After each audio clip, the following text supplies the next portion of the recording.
Hello detectives, and welcome to my video for October.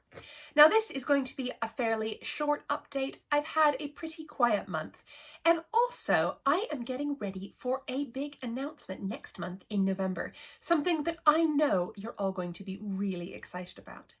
It's something that you've been asking me about over the past few months, and I've not been able to say anything to you about it. But I am really excited about finally breaking the news to you, so stay tuned, watch my website, watch this channel in November for some big exciting news. The reason why I've had such a quiet October is that I have basically just been sitting at home and doing a lot of research. I have a brand new series coming in 2022. It's set in the same world as Murder Most Unladylike, but a few years later during World War II. It stars Hazel's little sister May and two totally new characters who will be her friends and will work with her to solve each case. Now, I know a huge amount about the 1930s, the time when Murder Most Unladylike was set, but I don't know very much about World War II. I studied it a lot at school, but as I'm discovering, what I was taught in school is not the full story by a long shot, and so I'm realizing that I have to do a lot of reading to make sure I know enough about the time period that I can sit down and actually start writing next year. I'm planning to start working on the Ministry of Unladylike Activity in January next year. It's not published until 2022, but I need a lot of time to work on it, to make it better, to go through lots of different drafts. But this autumn, I am literally just sitting and reading books about World War II to get myself into the mindset, to know what people would have worn, what they would have dressed like, what they would have been worried about, what they would have been excited about. I want to get all of the sights and sounds and smells of the UK during World War II, during the Blitz, before I start writing this book. And so what I thought I would talk to you about in this video is my research process, because quite a few of you have been emailing me asking about how I do my research, asking about how they could go about doing research. And so I thought this might be really interesting for you and helpful for when you are writing your own books. Now, the first book that I'm going to show you that I have used in my research so far is this one. This is The Blitz by Juliet Gardiner. And this is the kind of book that I expect you think I'm going to be reading. It's a nice thick history book. It's very in-depth. It really gets into what happened, the actual facts of the Blitz, and also how people saw it. It's full of amazing first-hand accounts of what really went on, what it felt like to be bombed, what it felt like to be trying to organize the response to the German bombings, and it is absolutely terrifying.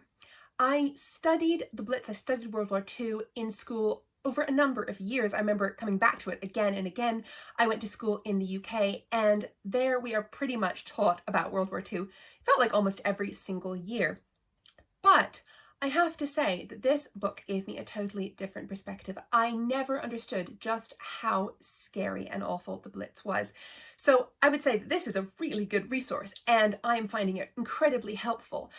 But it's also incredibly traumatic. So if you're thinking about finding out about this time period, approach this one with caution. I had to stop to cry quite a few times. I can only read a few chapters at a time because it was so hard-hitting and so shocking. So that has been really helpful, I think, making me understand the emotions involved, not just the facts of what happened. The other thing that this book has been really helpful for is to understand how the government responded to the Blitz. It sounds a bit sort of nerdy and boring, but it's really important. These days, we think of World War II, if we're British, we think of it as a triumph. We think of it as a victory. We see all of those posters saying keep calm and carry on, and careless talk costs lives, and all those World War II slogans, and we think that that sounds fantastic. We think that the governmental response must have been really great to get to victory, to make sure that all the citizens were safe. That is not the case at all. Actually, the Blitz had a lot of incompetence. The government was very incompetent in Britain. It did things like issuing bomb shelters to all of the poorest families in the country, but issuing bomb shelters that you had to have a garden for. And of course, poor people do not tend to have gardens, and so a lot of people could not put up their bomb shelter in their garden because they didn't have one. They also issued bomb shelters that they expected you'd only have to be in for about 12 minutes. They thought that German bombing raids would be quite short. Of course, they were not. They went on all night, and so people couldn't sleep in their bomb shelters. People were really cold, they're really uncomfortable, and so often they would leave the safety of their personal shelters and they would go to public shelters, and they would be in much greater danger of being bombed and dying in a bombing raid, which is horrifying to think about. And I never really understood how incompetent the government was, how badly wrong they got some aspects of the Blitz, and this has really helped me see beyond all of those cheerful slogans to understand how scary and how chaotic it must have been to really be there. And I think a lot of people felt like the government was not having their best interests at heart. The government did not know what was happening, and I'm definitely going to be putting that in my book. So this is the first type of book that I am using a lot of really good contemporary accounts of what happened that incorporate a lot of first-hand experiences. The second kind of book that I find really useful when I'm researching is a book that zooms in on the life of just one really interesting person. And the book that I've chosen is a contemporary account of one of my World War II heroes, Noor-un-Nissa Inayat Khan. Noor was the most incredible person. She was born in Moscow to an Indian father who came from a royal lineage and an American mother. She had a very globe-trotting childhood. She lived in Paris for a long time, and then during World War II, once the Nazis had taken over Paris, she and her family moved to the UK. And she became a spy for the British, fighting against the Nazis by going back to Paris and working as a radio operator in occupied Paris. She was the most fantastic person. She seems like such a kind, good, wonderful, principled person, and I can really tell, or I think, that she and I probably would have been really good friends. And this is a new account of her life by Sufiya Ahmed for younger readers, I would say, for anybody about sort of 7, 8 plus, and it really gives a great overview of who she was, what she believed in, and what she did, and all the way to the very tragic end of her life. This is another book that I find really useful because it gives me a window onto a particular person. And I don't just want to know about what happened in general, I want to know about how a particular person, particular people got through the war, what they felt about it, how they fought it. And Noor is such a fabulous person. She is a spy who didn't ever really mean to be. She actually wanted to be a children's author before World War II and was sort of thrust into the spying world because she had to be. And I definitely think that my spies in the Ministry of Unladylike Activity will owe something to Noor. Her courage, her conviction, her life, the sort of life that she lived, the way that she got to being a spy, that will all feed into the characters that I create. I don't know if I'm going to have somebody with her specific heritage, but she herself and this book about her is going to be really useful to me in writing the Ministry of Unladylike Activity. The first two books that I talked about are contemporary, they're published very recently, but even though I always do say it's good to read history books written now so you get an overview, it's good to read contemporary accounts of famous World War II people, to really get into what it felt like to be in World War II, you have to go back to the source and you have to read books that were written during the actual time period. So the next book that I have found really useful and interesting is The Diary of Astrid Lindgren, A World Gone Mad. You've probably heard of Pippi Longstocking, who is a children's book character who's become famous all around the world, and that is what we think of when we think of Astrid Lindgren today. But when these diaries were written, when World War II broke out, Astrid was just a completely normal citizen living in Sweden with her family, her 2 young children, and her husband. And when World War II broke out, she started keeping this diary. And she didn't just keep it talking about what happened to her and her friends, but she kept it and she wrote down all of the things that were happening in the world. So she would listen to the wireless, she would read the newspapers, and she would write down all of the major events of that day or that week. So this is a really good account of how she felt about being in World War II. It's really interesting as well to read about a Swedish perspective, because I know, of course, more about the British perspective, the American perspective, but Sweden's World War II was quite different, and it's interesting to read about that. But also, It's amazing because this is the most useful account, blow by blow, of what was happening in the world, and she really does make it global. She writes down what's happening in all the different theatres of war all over the world. So you can basically follow the progress of World War II with her diaries. So this has been the most fantastic reference. It's really nice and short. It is really well written, obviously, because she was going to turn into a very famous novelist after World War II. And it really gives a very helpful idea of the course of the war and how she felt about it. So this is really useful. Contemporary diaries are very useful. I've also read a book called Nella Last's War, which is about a woman living in the north of England during World War II, and she kept the same kind of diary as Astrid, a bit more home focused than Astrid, who was writing about, you know, global events. But again, it's really helpful to see how they felt about the war. And a lot of the way they feel, I find really interestingly connects with how I'm feeling about 2020. Of course, there are two very different situations. I don't at all want to say that the coronavirus is like a war. It's not. It's an illness. It's a virus. We're not fighting anything that can fight back, really. But the way that both Astrid and Nella and some other diaries that I've read, they all have moments where they sort of forget what normality is, and they think that being in World War II and being ready at any point to be bombed and having all of these rooms where you can go and hide if a bomb drops and having rationing, they sort of keep forgetting and thinking it's normal, and then having a moment when they realize how incredibly weird it is. And that really reminds me of the way that, you know, I'm very used to socially distancing from people, and I'm very used to wearing my mask when I go outside, and, you know, all of those things. And suddenly sometimes I have a moment where I'm like, this is so strange, this is so weird, this isn't normal. And it's a really nice window into the way that people don't really change, the way that people have the same reactions to huge, terrible, uncopable with events that they have to live through. And that's been a really interesting thing about reading all of these diaries, how different World War II is from now, but also how a lot of the emotions are very similar.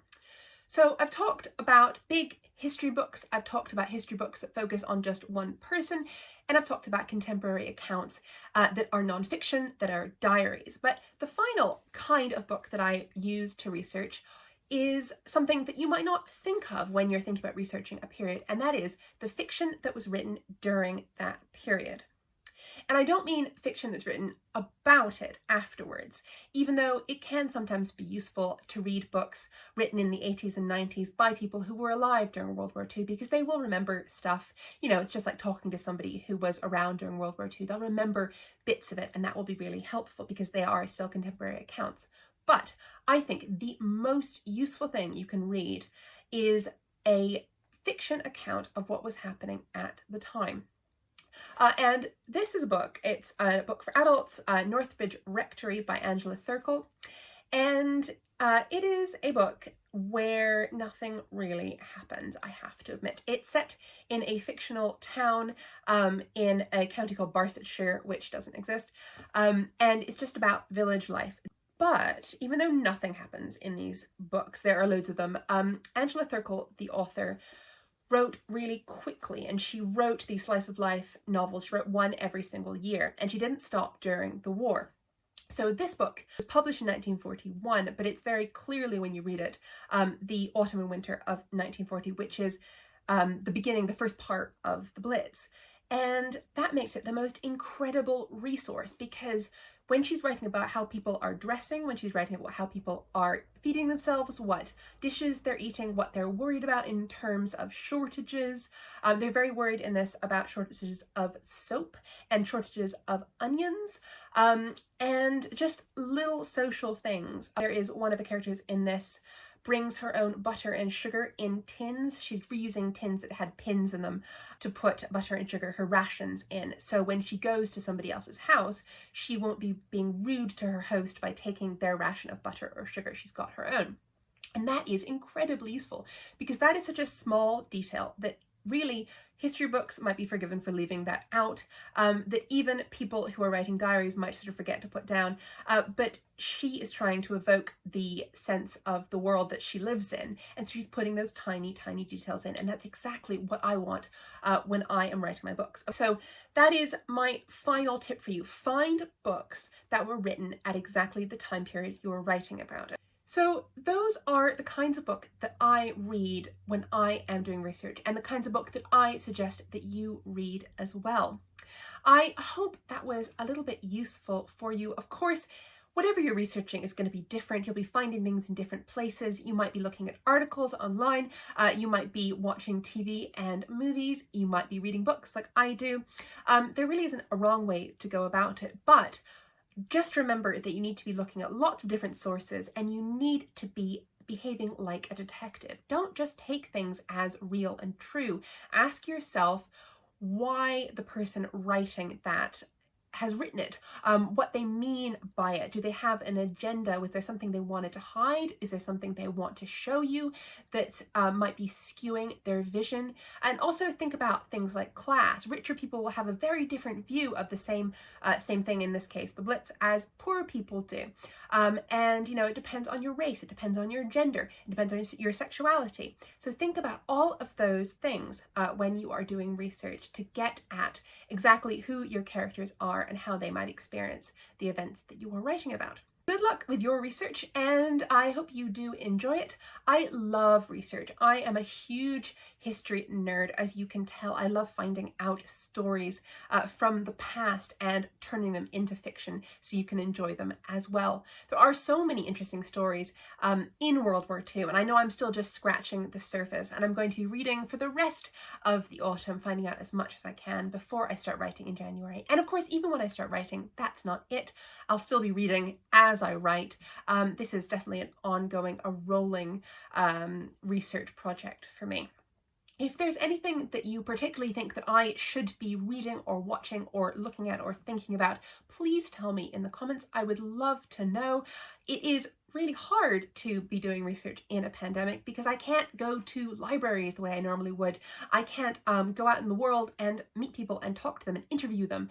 So I am having to do it all online and by asking people their opinions. So it would be very helpful to me if there's anything that you think I should not miss, especially if you are from a country that is not the UK.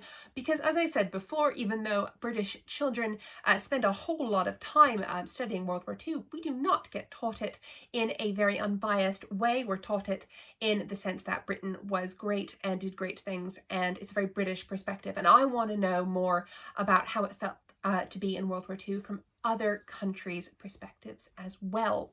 And that is what I'm going to be looking into next, I think. But that's it for me for October. Do check back next month when I will finally have that big, exciting announcement, something that I have been working on and that I cannot wait to share with you. But until then, have a great rest of October, have a great Halloween, and I will see you soon.